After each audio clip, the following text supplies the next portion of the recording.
The second Sunday of Lent always tells the story of the transfiguration of Jesus.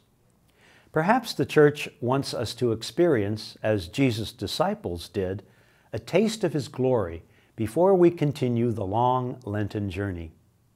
In Mark's version of the story, the final words might strike you as they did me. After the disciples see the vision of Jesus transfigured in glory, speaking with Moses and Elijah, Mark writes, "As they were coming down from the mountain, Jesus charged them not to relate what they had seen to anyone, except when the Son of Man had risen from the dead." He writes, "So they kept the matter to themselves, questioning what rising from the dead meant." And that struck me. Can you picture Peter, James, and John from that moment on talking just among themselves about what rising from the dead might mean for Jesus, or for themselves for that matter? We already know that Jesus has shared with the disciples that He will suffer and die and rise again in the chapter just preceding this account.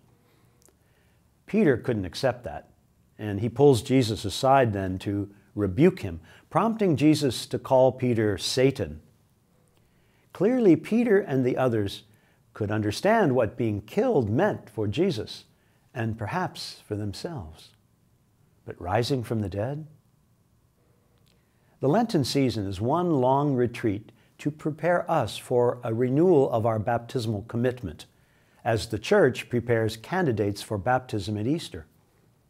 Perhaps we might adapt the disciples' question as part of our Lenten meditation. What does rising from the dead, enjoying the new life of baptism, mean for those who will receive it for the first time? What has it meant in our lives? And don't worry if you don't have an answer here at the beginning of Lent. We're only at the start of the second week, and we have lots of time to allow God, through our penitential practices, to teach us what rising from the dead might mean.